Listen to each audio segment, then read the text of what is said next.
আসসালামু আলাইকুম প্রিয় দর্শক। একদিন হজরত খাদিজা রাদিয়াল্লাহু তাআলা আনহা ফজরের নামাজের পর জিকিরের মুরাক্কাবায় বসে দু চোখের পানি ছেড়ে দিয়ে অঝরে কান্না করছিলেন।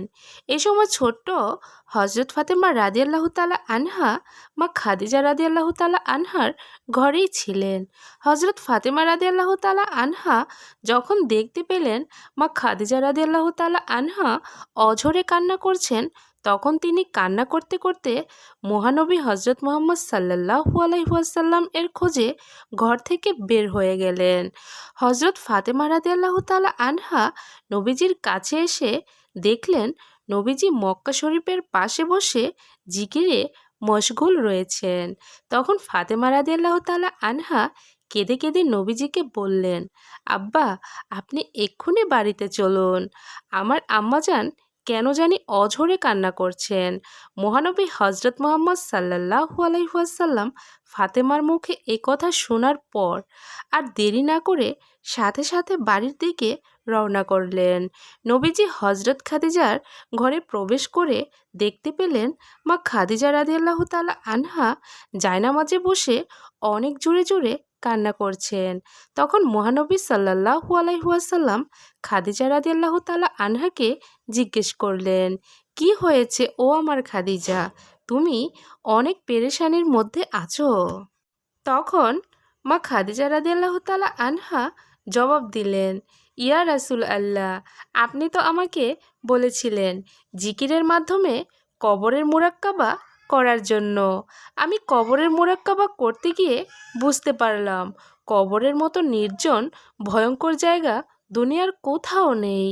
এটা এমন এক নির্জন জায়গা যেখানে কেউ কারো কোনো খবর নিতে পারে না। দুনিয়াতে কোনো লোক অসুস্থতায় পড়ে তখন তাদের আত্মীয় স্বজনের কাছে জিজ্ঞেস করে ভালো মন্দ। কবর এমন এক জায়গা যেখানে কেউ কারো খবর নেয় না। ওই কবরে যে কত ভয়ঙ্কর আযাব হবে তা কেউ বুঝতেও পারবে না। কিন্তু হায়, আমি তো ওই কবরের কোনো পুঁজি করতে পারলাম না। আমি তো আমার মহান আল্লাহর ইবাদত করতে পারলাম না। ইয়া রাসূল আল্লাহ, আপনি বলুন না ওই কবরে আমার মাবুদ কি আমার খবর লইবে? তখন নবীজি সাল্লাল্লাহু আলাইহি ওয়াসাল্লাম বললেন, খাদিজা, তুমি এমন করে কেঁদো না। তোমার কান্না দেখে আমার কলিজার টুকরা ফাতেমাও কান্না করছে। খাদিজা, তুমি তো জানো আমি আমার কলিজার টুকরা ফাতেমার কান্না সহ্য করতে পারি না। তখন খাদিজা রাদিয়াল্লাহু তাআলা আনহা বললেন, ইয়া রাসূল আল্লাহ, আপনি আমার জন্য দোয়া করুন যাতে আমি এই কান্নার অবস্থায় কবরে যেতে পারি।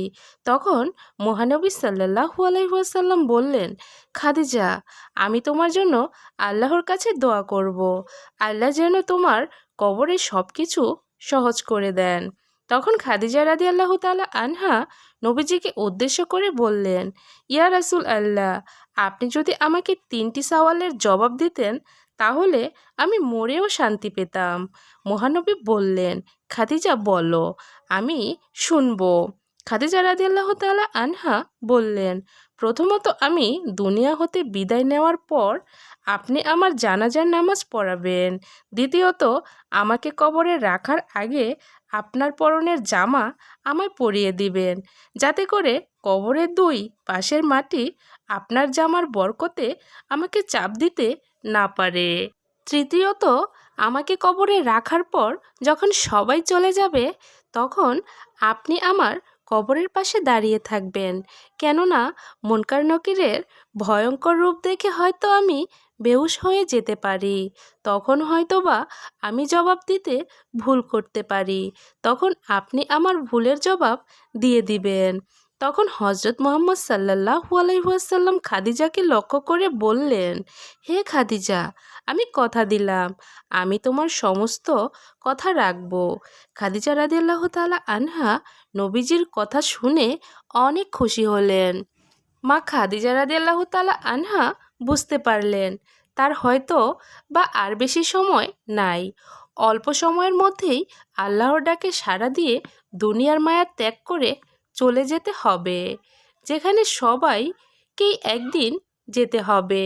তখন খাদিজা রাদিয়াল্লাহু তাআলা আনহা মহানবী হজরত মুহাম্মদ সাল্লাল্লাহু আলাইহি ওয়াসাল্লাম এর কাছে ডেকে বললেন, ইয়া রাসূল আল্লাহ, আমার মনে হয় অল্প কিছুক্ষণের মধ্যে আমি এই পৃথিবীর মায়া ছেড়ে চলে যাব। ওগো আমার প্রাণের স্বামী, কেয়ামতের আগে আপনার সাথে আমার আর দেখা হবে না। আমি দীর্ঘ 25 বছর আপনার সাথে ছিলাম। এই সময় আমি অনেক ভুল করেছি। আপনি আমার সেই ভুলগুলো নিজ গুণে ক্ষমা করে দিবেন। আমার কলিজার টুকরা ফাতেমাকে আল্লাহর কাছে শপথ করে গেলাম, আপনি তার দিকে দৃষ্টি রাখবেন। এমন সময় এই কথাগুলো শুনে মহানবীর চোখ দিয়ে গড়গড়ে অঝরে পানি পড়ছে। নবীজি বারবার রুমাল দিয়ে তার চোখের পানি মুছতেছিলেন। তখন নবীজি খাদিজাকে বললেন, ও খাদিজা, তোমার কি খুব কষ্ট হচ্ছে? তখন খাদিজা রাদিয়াল্লাহু তাআলা আনহা বললেন, হ্যাঁ প্রিয়, খুব কষ্ট হচ্ছে। তখন নবীজি বললেন, খাদিজা, তোমার এই কষ্টের বিনিময়ে আল্লাহ তোমাকে অনেক বেশি পুরস্কার দান করবেন। হে খাদিজা, জেনে রাখো, বেহেশতের মধ্যে তোমার জন্য আল্লাহ রাব্বুল আলামিন বিশেষভাবে বালাখানা তৈরি করে রেখেছেন। আর তুমি যখন এই দুনিয়া ছেড়ে ওই দুনিয়ার গমন করবে, তখনই তুমি জান্নাতের মধ্যে গিয়ে দেখতে পাবে তোমার জন্য সেখানে কি অপেক্ষা করছে। বিবি মরিয়ম, বিবি হাজেরা, বিবি ফারা এবং বিবি আসিয়া, তুমি তাদের সাথে গিয়ে সাক্ষাৎ করবে। তুমি জীবনের শেষ প্রান্তে আরও একবার প্রাণ ভরে কালেমা পাঠ করো।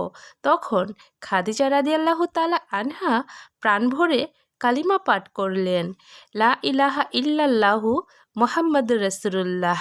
সঙ্গে সঙ্গে খাদিজা রাদিয়াল্লাহু তাআলা আনহা এর আত্মা ইহলোক ত্যাগ করে আল্লাহর জান্নাতে চলে গেল। ইন্না লিল্লাহি ওয়া ইন্না ইলাইহি রাজিউন।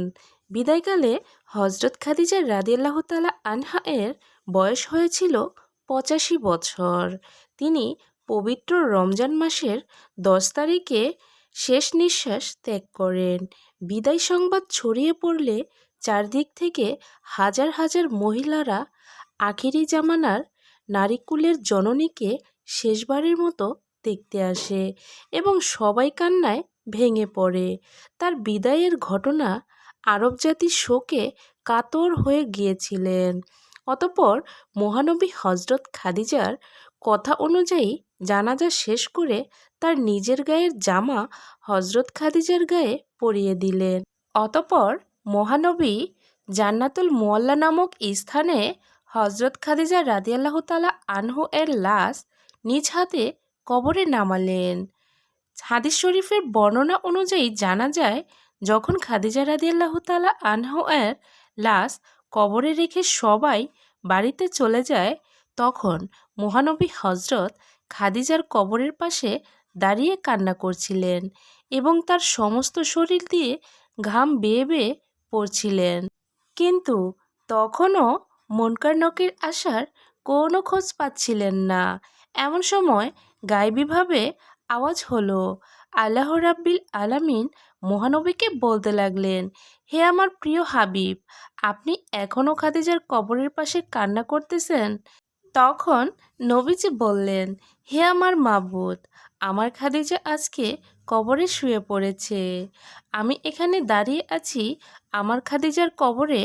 যখন মুনকার নকির প্রশ্ন করে, তখন যদি আমার খাদিজা প্রশ্ন ভুল করে, তখন আমি খাদিজার প্রশ্ন হতে তার উত্তরগুলো দিয়ে দিব। প্রিয় দর্শক, এই ছিল আমার আজকের ভিডিও। কেমন লাগলো অবশ্যই কমেন্টের মাধ্যমে জানাবেন প্লিজ। ভালো লাগলে একটি লাইক দিন, আর এরকম ইসলামিকমূলক ভিডিও পেতে আমার চ্যানেলটি সাবস্ক্রাইব করে পাশেই থাকবেন দয়া করে। আল্লাহ হাফিজ।